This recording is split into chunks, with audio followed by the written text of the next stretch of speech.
Hello everyone, welcome back. Today we're going to be talking about variable scopes, and we're going to specifically be comparing the first focal plane scope to a second focal plane scope. And if you're scope shopping, this is a key word that's going to keep coming up, and it's important for you to know what it means and specifically what it means for you in terms of the way that you're going to be using your rifle. Okay, so a lot of times, first of all, when you're scope shopping, a lot of times you'll see FFP, that abbreviation. FFP stands for first focal plane, or SFP for second focal plane. Okay, so they may not say the whole word first or second focal plane. You might see FFP or SFP. So that's what it stands for.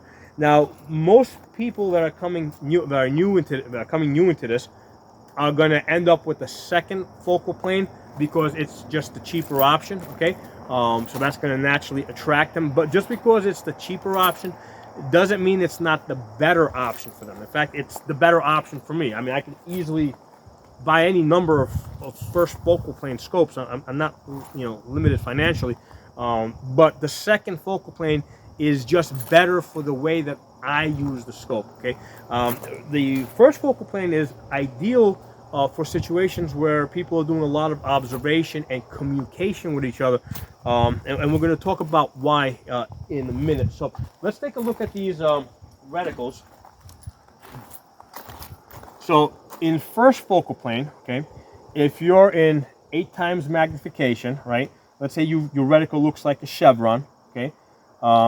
If you zoom down to 1 power, this chevron is going to shrink down to a tiny little dot. Okay, so you can't see the chevron and all the stuff inside it anymore. You see a tiny little dot, and sometimes they'll put like these little German posts at the edge, so that as you zoom in, those lines become visible, and it kind of helps you find that tiny little dot in the center. Okay, and they're not always there, but they're sometimes there. All right. So now sometimes you might see a cross. So when you're in 8 power, right, you're going to see a cross with these tiny little lines over here that have a numerical value, okay? And there's 2 different values they use. They'll use mils, and they'll also use MOA values. So these little lines have a specific value, and as you zoom down, they retain that value, okay? But at some point, when you zoom down to like 1 power, you're not going to be able to see those tiny little lines. All you're going to see is a tiny little dot.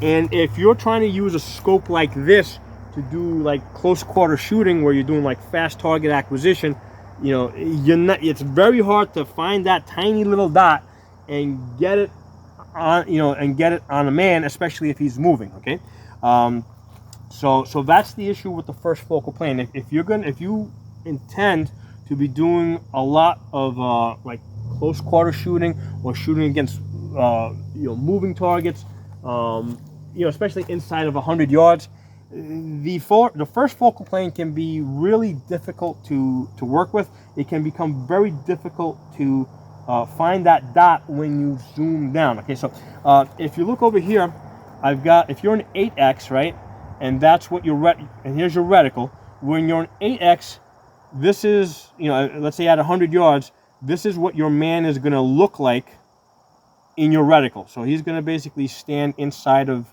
your horseshoe, okay?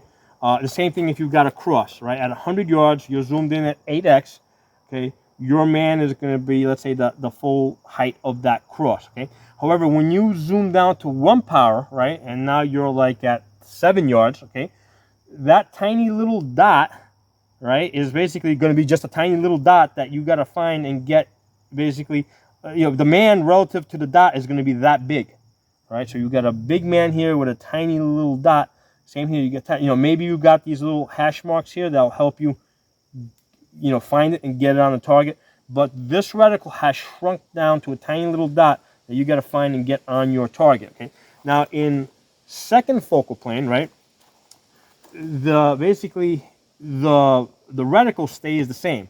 So at 100 yards, if I'm in 8x, my man looks like this, right? So you got a small man that will fit inside of the horseshoe over here, right? But if you go down to 1 power, you can still see the horseshoe. The horseshoe has not shrunk to a tiny little dot. It's the same, it's exactly the same size. And what happened is your horseshoe will now fit inside of your man's chest. So this horseshoe, let's say at 7 yards, is going to be from like here to here. So it's basically a big circle dot that will fit. So this is, so with second focal plane, it is really easy to find your reticle, okay, and get it on your target at CQB distances. Whereas with first focal plane, it's really hard to find that tiny little dot that has shrunk, okay? Now, like I said, with first focal plane, the main benefit is as you shrink this down, the value of these little lines over here stays the same, okay? So they have the same value, whereas that's in first focal plane. In second focal plane, when you zoom back out, right, these lines lose their value. They have no value. Now the dot or the chevron that you have in the center, that's still accurate, right? That the point, right, that you use to 0 is going to maintain its value from 1 power all the way out to X power. It's just that all the lines underneath it, you know, as when you zoom back from 8 power, because you zoom in at 8 power, as soon as you, let's say, move to 7 power, those lines have now lost their value. They have no numerical value that's of any significance. And as you go all the way down to 1 power, in fact, you know, one of the things that I'm very careful to caution people with the second focal plane, right? Because normally you'll zero this in, like the one I have, you'll zero in at 100 yards with the tip of the chevron on the bullseye, okay? So here's the thing: if you zoom back out to 1 power, right? If you try to, let's say, use this, you know, in 1 power, if you put this bottom line over here on your target, right, this tip is going to be like way up in the sky over there. And if you shoot a bullet, you're going to like send it over into the next town, okay? So you got to be really careful. You can only use these little lines over here when you're in 8 power, okay? When you're in 1 power, don't use them, because if you try to use them, you're going to send your bullets way high over your target, okay? So that's an important safety issue that I always have to make people aware of, because that's one of the things that it's not something that seems to get enough attention. Okay? This is a potential danger thing. In 1 power, do not use these lines here, because your bullet's going to be going way high. Okay, so here's the thing: given that information, can I use 3 or 4 power at all on this scope, right? Because up here, like if you go from 8 power to 4 power, these lines have the same value. Well, like I said, in 3 or 4 power, the tip of the chevron itself, or the dot, whatever you have, that's still accurate. So what that means is, inside of 200 yards, right? Because from zero distance all the way out to, let's say, 200 yards, I'm using the chevron anyway, right? That's what you put on your target. It's only when you're shooting it past, like at 300 yards plus, that you start using all the other lines underneath it. So at, let's say, at 50 yards, right? Now I can shoot 50 yards in 1x, but what if I want to, like, observe, what somebody has in their hands, okay? Or if I want to zoom in like that, see, do they have a gun? Do they have a knife? Do they have a radio? Do they have a beer can, right? So I can use 3x or 4x to zoom in at 50 yards or at 65 yards over there where I have my target, okay? And again, I'm using just the chevron, which is accurate. And by being at 3x instead of, let's 8x, I still have a wide field of view. So that works really good. So that's a way that you can use the in-between values. Because normally when people think of using a single focal plane scope, they're either in 1 power or they're in like max power, wherever it is on the scope. Well, there's also those in-between powers that you can use the way I'm describing to observe. You can look and see, you can zoom in a little bit to see your target a little bit better, but still have a wider field of view. So right now I'm shooting 50 yards over there. Right, I'm in 3x. Okay. So I can move. I can get on target fast. Right, you guys can hear the hits, right?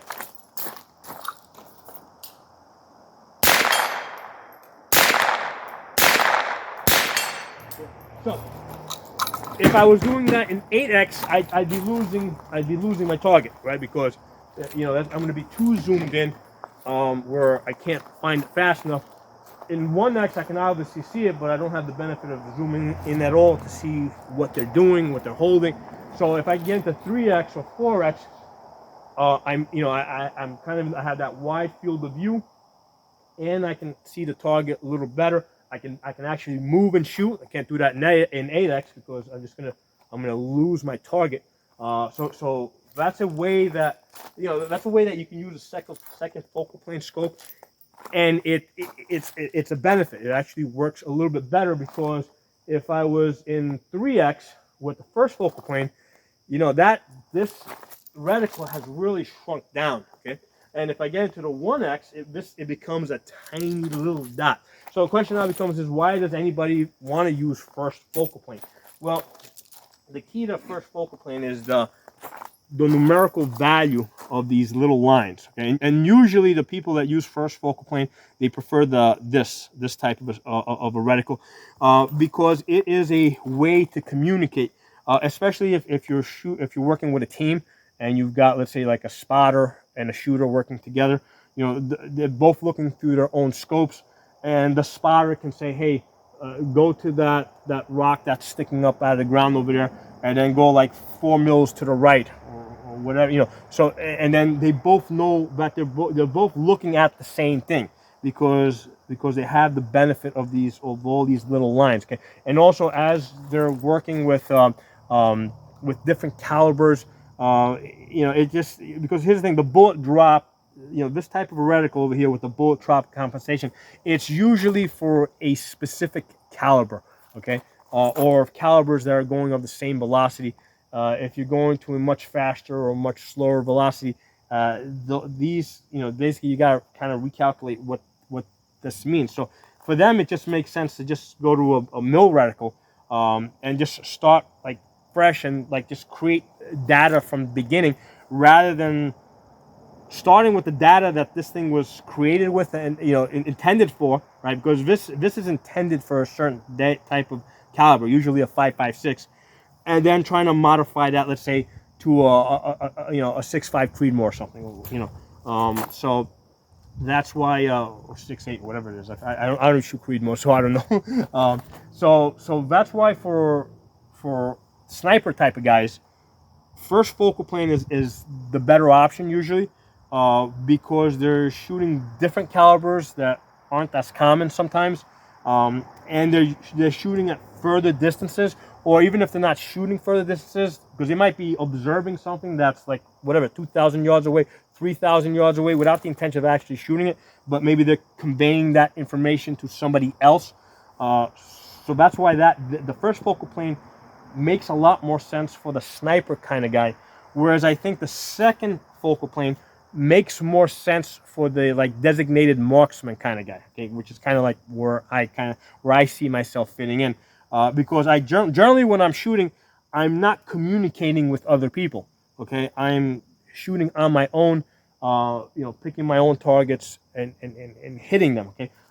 So that's why for me it just makes more sense to stick with the second focal plane, and I got the benefit of that bigger reticle that doesn't change size if I'm shooting 7 yards or shooting 100 yards or 300 yards, especially in those close quarters, right? I want to be able to find a big horseshoe and get it on my target and kind of use it as a red dot, okay? Because when in CQB distance, right? If my man is this tall and my horseshoe relative to my man is that big, I can use this as a red dot to put on his chest and shoot. If my reticle looks like that, that's hard to find and put in center of the man. So second focal plane, I get the big horseshoe, a lot easier to find and put it on my man. And most of the time, I'm probably going to be working in that 1x power, all right. And I'll probably keep the scope. I normally keep the scope in 1x, okay, because that's where I intend to do most of my shooting. And then if I want to go to 8x, then I'll dial it up, take that shot, and then immediately come back down, because most of the time, like I said, I'm shooting this kind of distance. Okay, so a couple of things for you guys to think about. And like I said, most people think of the first focal plane versus second focal plane as the first focal plane being the more expensive one, second focal plane being the cheaper one, and that's how I initially was thinking of it. And I was like, okay, well, eventually I was thinking to myself, eventually I'm going to graduate up to a first focal plane. But as I got more and more into the variable scopes and the way that I use them, right, the first focal plane simply will not work for me because that tiny little dot in 1x doesn't help me very much. I need that big horseshoe that I can put on those targets, at this type of a distance and be able to quickly hit them. So these are some things to consider, as like I said, most of you guys are going to be starting out in second focal plane, but think about this before you get it, you start going towards a first focal plane, because for most people, I don't think it's going to be the best option for them. Okay? So anyway, let me know what you guys think. If you got different ideas, please post them below. I'd like to hear from you guys, and I will talk to you soon.